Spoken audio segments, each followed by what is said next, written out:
5 ওয়াক্ত নামাজ কালাম পড়ে, এরপরেও জাহান্নামে যাবে যারা, তারা হলো 17 শ্রেণীর লোক। আমরা এক নজরে আবারও বলে দিচ্ছি, হারাম খাদ্য যে গ্রহণ করে, 1, 2 আত্মীয়তার সম্পর্ক ছিন্ন করে যে, নাম্বার 3 প্রতিবেশীকে যে কষ্ট দেয়, নাম্বার 4 মা বাবার অবাধ্য সন্তান, মা বাবার কথা শোনে না সে, নাম্বার 5 উগ্র মেজাজি, তেড়া, গোয়ার, সবাইকে দমায় রাখে, এই টাইপের লোক। নাম্বার 6 অধীনস্থদেরকে, প্রজাদেরকে, যে সমস্ত শাসকেরা, যে সমস্ত রাজারা, যে সমস্ত রাষ্ট্রপ্রধানেরা, সরকার প্রধানেরা বা যে যে লেভেলে আছে সে তার প্রজাদেরকে ধোঁকা দেয় যে তারা।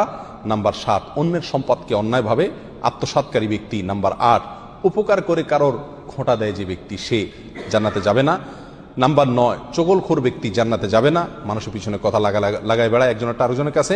নাম্বার 10 অন্যকে নিজের পিতা হিসাবে, নিজের বাবাকে না বলে, পরিচয় না দিয়ে অন্যকে নিজের বাবা হিসাবে, পিতা হিসাবে